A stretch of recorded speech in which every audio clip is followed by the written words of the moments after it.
If one believes in God, it would only be natural to label that God as God. In the following, I will explain why it is not entirely reasonable for a monotheist to use the term God, and why there are more fitting terms to describe the one true God. The word monotheism comes from the Greek language, composed of the words monos and theos. Monos meaning one, and theos meaning God. Monotheism, therefore, is the belief that there is only one God, and a monotheist is someone who holds this belief. Examples include Islam, Judaism, Zoroastrianism, among others. However, using the term God to describe the monotheistic worldview or a monotheistic worldview can be problematic due to the linguistic nature of that word. The word God can form a plural, gods. This opens the possibility of questioning why one believes in one God and not in two or 500. It also blurs the distinction between monotheism and polytheism, making one's worldview unclear, thus inviting the question, in which God do you believe in, or in how many gods do you believe in? Furthermore, the word God can be used generically, as in a God, but a monotheist does not believe in a God, he believes in God. While the word can imply singularity, it is not inherently singular. It can be applied to multiple deities in non monotheistic systems such as Hinduism, Norse mythology, or ancient Greek religion. To summarize this problem, the word God is not the best descriptor for a monotheistic, since it can be used to describe non monotheistic conceptions of God. Hence, the monotheist needs a term that better captures his belief, and there is such a term: the Arabic word Allah. Most of the information about the word Allah comes from Hanbu Islam by Ahmed Abdurrahman Radigat, who references the Arabic dictionary Lisan al-Arab by Ibn Manzur. While the word Allah is mostly used by Arab and non-Arab Muslims, it is also used by non-Muslim Arabs, including Jews and Christians. It is not restricted to a single community.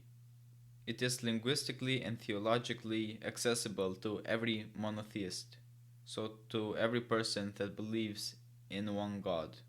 But what does the word mean exactly? The word Allah describes the one true, indivisible God. There are two main views regarding its origin. The first holds that it derives from ilah, meaning God or deity. The second view holds that it cannot be derived from any other word, nor linked to any other term. Ibn Mandur supports the first view, explaining that the word Allah comes from ilah with a definite article el, thus forming el ilah. Over time, the two L's were assimilated, producing Allah, meaning the God, the real, the true God.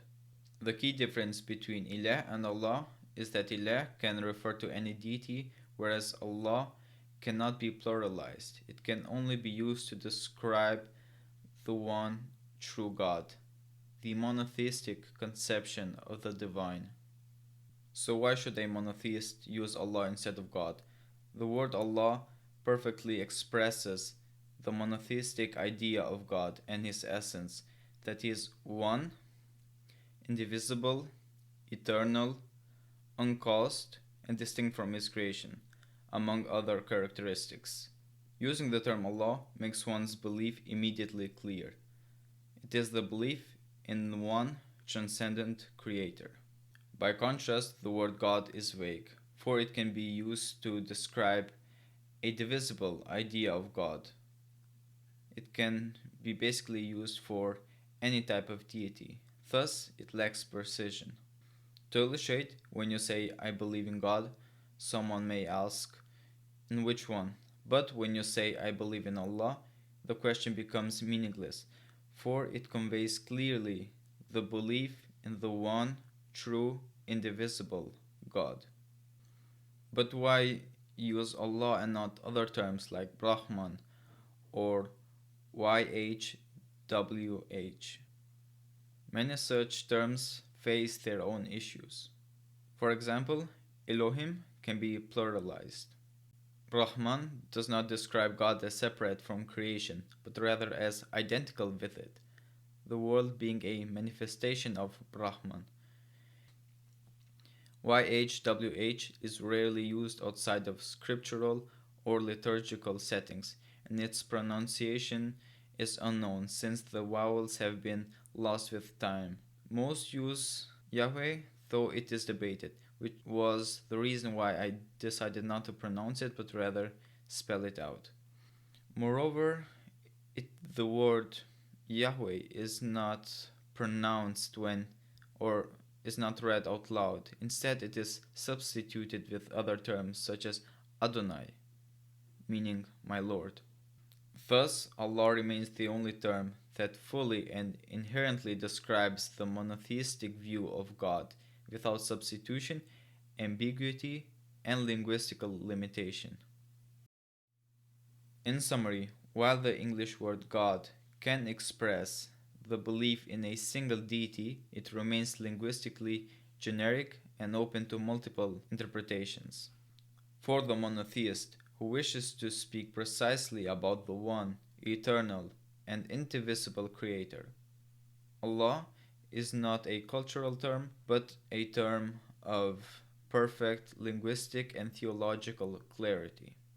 And that is the reason why the term Allah is more fitting than the term God, and why a monotheist should rather use the word Allah instead of God, even though God can convey the same message through context.